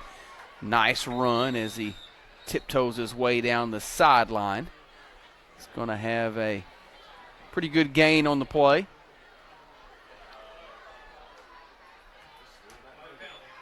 And it's going to be a motion penalty against the Bulldogs. Kirkendall, the ball carrier.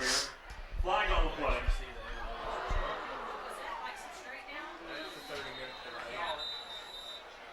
And we had a big bolt of lightning come down, so these officials are going to get together. And we may have a lightning delay, not sure. Waiting to see what they do, but had a pretty big bolt of lightning just to the east that we saw here.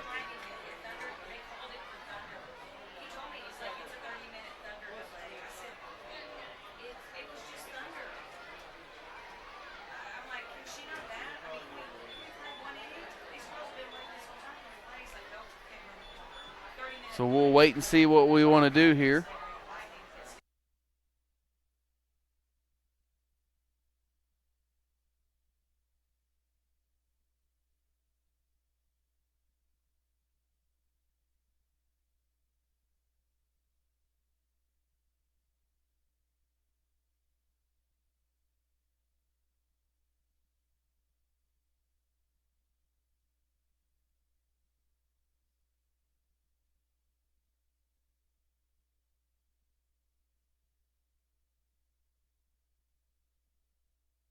So officials still getting together. They talked to Coach Gibbs for a little bit. The Bulldogs are leaving the sideline. Poplar Bluff still over on their sideline. No indication from them yet, but still waiting to try to find out officially what they will do here.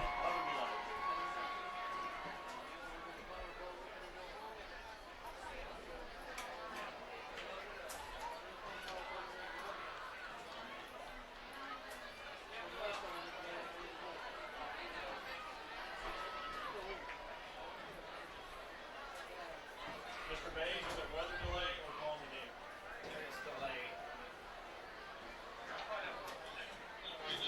Still waiting to get official word. We're trying to radio down and find out exactly what they're going to do here with this delay situation.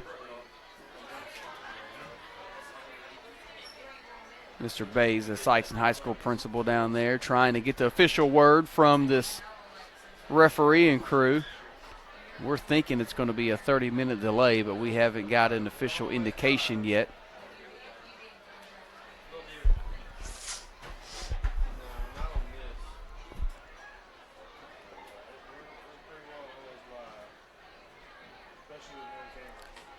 Two coaches are talking at midfield.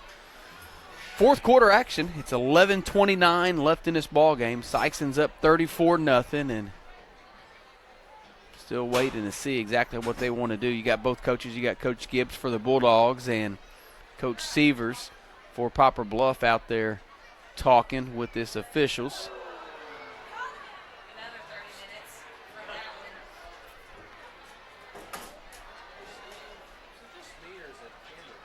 one. Had another pretty big bolt of lightning across from us just a little bit ago, and a few more fans start to scurry from the stands.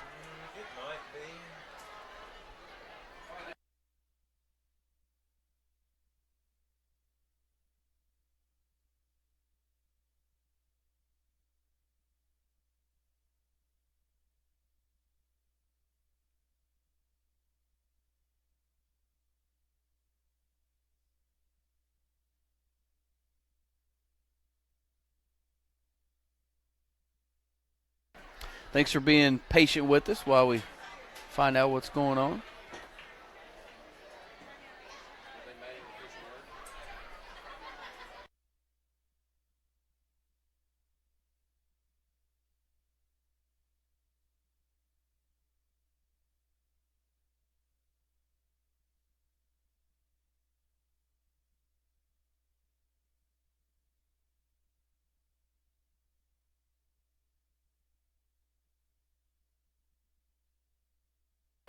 Still waiting on an official decision from down on the field to see what they're going to do. Haven't gotten word up here to the press box yet of what exactly is going to happen.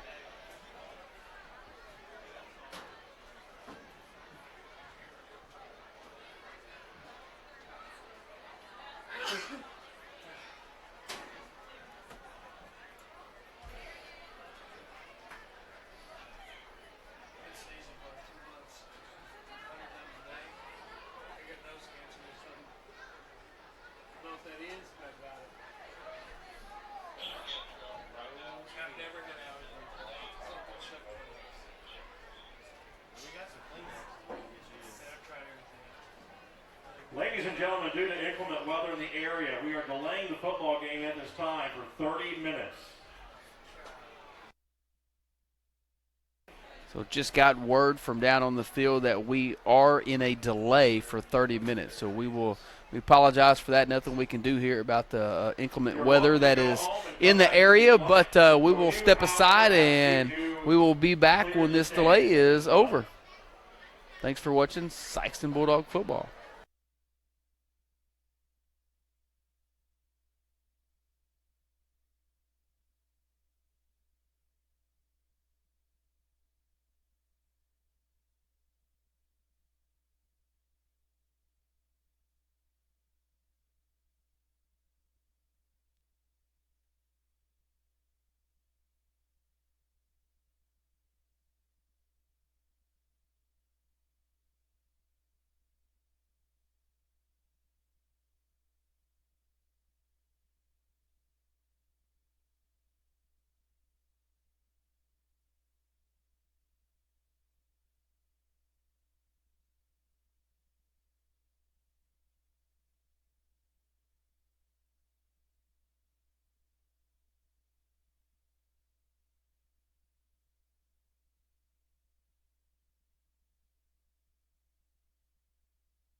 All right, back on here. If you stepped aside, I hope you're still with us. Hope you still had us going. So we initially had a call of a delay of 30 minutes, but the officials and coaches have talked about it, and they're going to go ahead and call this game officially here. So there was 11:29 left in this ball game. Sikeston was up 34-0, but they're going to go ahead. They kept having lightning in the area, and so they're going to go ahead and call the game and say it's a final. Sikeston wins it 34-0 here. So congratulations to the Bulldogs. They go to 2-1 on the season. Bluff falls to 2-1, and we'll be back here on the air next week as we host the Jackson Indians here at Public School Stadium next Friday night. So until then, go Bulldogs.